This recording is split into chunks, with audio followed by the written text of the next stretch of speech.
Lots of big injury boosts coming in today for Manchester United. And the one player that everybody wants back more than anybody else, Amad Diallo, is dropping some positive signs on his return. We've also got transfer news to talk about. Branthwaite linked again. Semenyo, Mecha, Yildiz, Romano confirmed the interest there.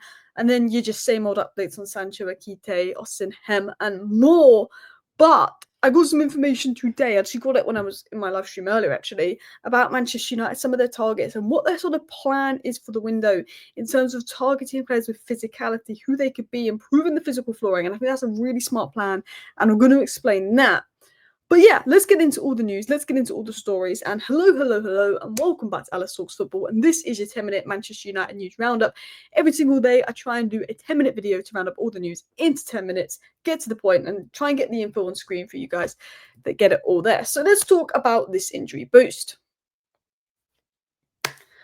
So this was said by Sully Says. Now, Sully Says has been dropping a lot of information about Manchester United, and 9 times out of 10, it's been proven right. So give him a follow on Twitter. He seems pretty credible. He seems that, a lot of his information is pretty correct, and he's been giving updates on the injury situation.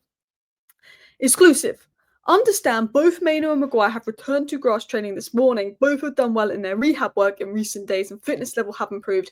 Doesn't necessarily mean they're available, but a huge boost. They might not be able to play the next game or two, but they're on the way back and they will be back soon, which is a huge boost. I think Maino can play as a 10, can play in the pivot, bring something. We know the talent of Kobbie Maino. I was watching back Maino's comp from that Liverpool game. Oh, how good was he last season? Even the FA Cup final.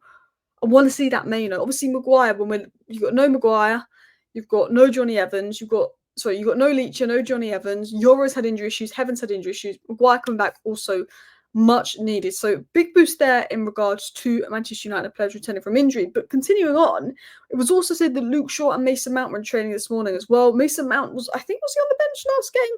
And it could be ready for minutes. Who knows if he can start, but if he can play 10, 15 minutes without getting injured, and then build up and go 5 games without getting injured, I'd be very happy because Mason Mount left 10. He offers something there. We could probably rest Xerxes as well. He's been ran into the ground, but Xerxes has been fantastic these last few games.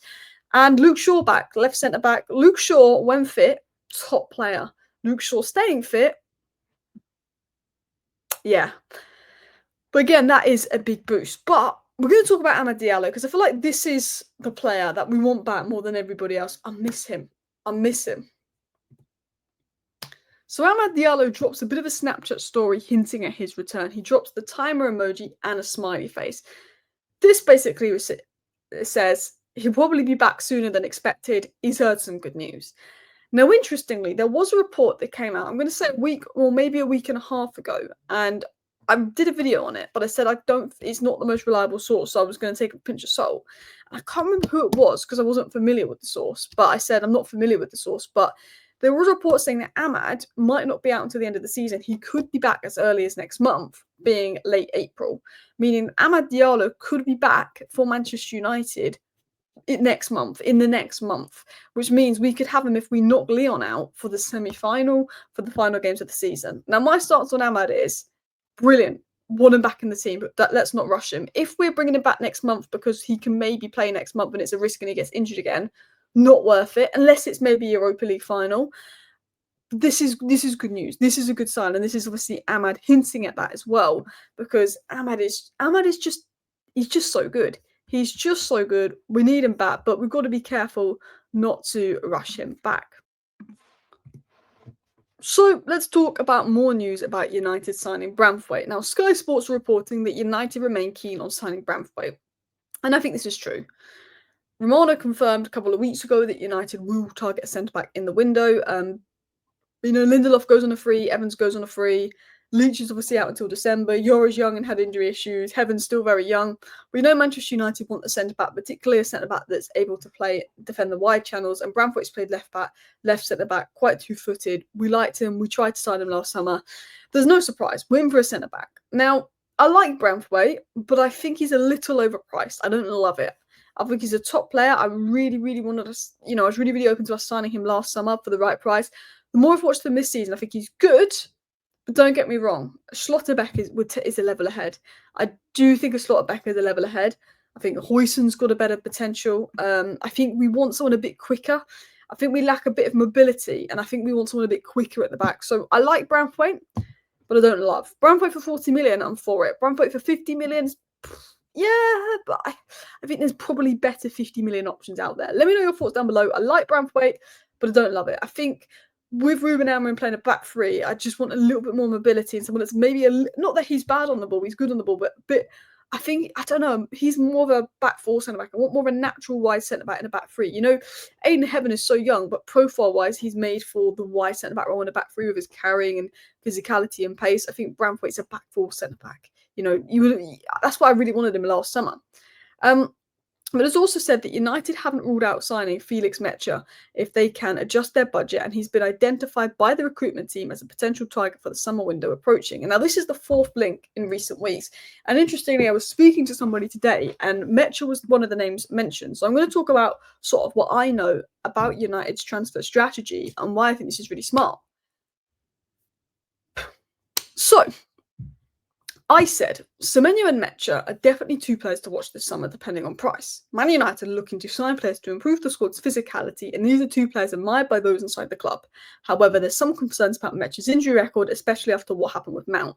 Man United are trying to do more data and more analysis and they're actually doing something, I think, with one of the universities in Manchester to try and predict injury patterns and stuff as well. But right now, United's focus is on departures and then signing a striker afterwards. But these could be names to watch. So I'm not saying we're going to sign Semenyo or Mecha, but I'm saying that United are focused on departures. They want to bring in a striker, but a lot of the signings that Manchester United want to bring in are players that are going to improve the physical flooring. You know, Kenan brought in a lot of technical players, but physically, Anthony struggled in the Premier League. Eriksen and Casemiro have struggled more so recently. And I think Ruben Amorim has seen that as an issue and sort of addressed that and thinks, I need more physical players. When Ruben Amorim first came to Manchester United, he spoke about intensity. Romano even said it. Eriksen and Casemiro might not get many minutes under Amorim because he wants players who can play with that intensity. And that's something that we lack. And we've seen it in games like Southampton, Leicester, where we were poor for 70 minutes. Then the last 20 minutes of the Southampton game, last 30 minutes of the Leicester game, I'm not talking about the recent Leicester game, I'm talking about the one in the FA Cup. We then just upped the tempo and looked really better. Even the Everton game, when we went 2-0 down, we upped the tempo and we looked really better. And as soon as we start playing with the right intensity, Ruben Amorim's system goes from looking bad to looking good. And I think intensity is so important for Man United. I remember sharing this tweet, I think in a video or a live stream, maybe like 3 weeks ago. And I always think Elite Pundit was spot on when he said this, because Ruben Amorim spoke about Anthony and said he's better in Spain. You know, there's a lot. It talks about the physical aspects. Spain's more technical, and Anthony's very technically good. But Elite Pundit said this: something Ten Hag refused to address to dominate the Premier League is you can't just have a technical side. City still probably have the best technical side in the Premier League, but they fell off physically, which is why City have fallen off.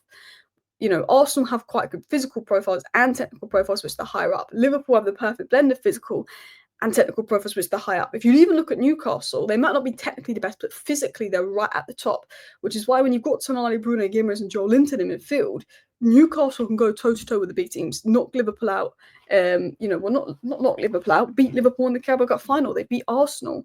You know, physicality is so important in the Premier League, and we still need to improve technically, but Xerxes, really good technical player. Dorgu, technical player. Even Diallo is quite technical, but he just can't cross, and his decision-making isn't the best. Maino, incredibly technical. And we've got technical players, and we need players with the right technical ability playing out from the back, of course, but physicality is so key. And I think the fact that United are looking, from the information that I've got, to move for more physical players is really smart, because I think that will make such a difference, particularly for Ruben Amorim. Now, there is also transfer interest in Kevin Yildiz, and that's been confirmed by Romano, but we've not made a move. This could be one to watch. I was skeptical about the links to begin with to Yildiz because I thought, well, yeah, I don't know. But Romano said, look, we're interested in him. So this is one to watch, one to keep an eye on. Maybe I'll make a video on him if more information comes out about us actually making a move. Then, a bit of a positive update. The word out of Chelsea is that they still intend to keep Sancho. That is what Manchester United think. Good. And sources close to Chelsea have downplayed the possibility of Sancho returning to United. Now, what I will say is if Chelsea are going to get rid of Sancho, they're not going to say it now because it could impact his performances from now to the end of the season. Chelsea an important top 4 run. So Chelsea are probably always going to act like they're going to keep Sancho, because what good would that do saying they're going to send him back now? So, but I think I'm hoping he stays. I just needed to put in some good performances for Chelsea. That's what we need. And then, yeah, I think I touched upon this in my live stream, but Hugo Akite said Man United was his favourite club growing up.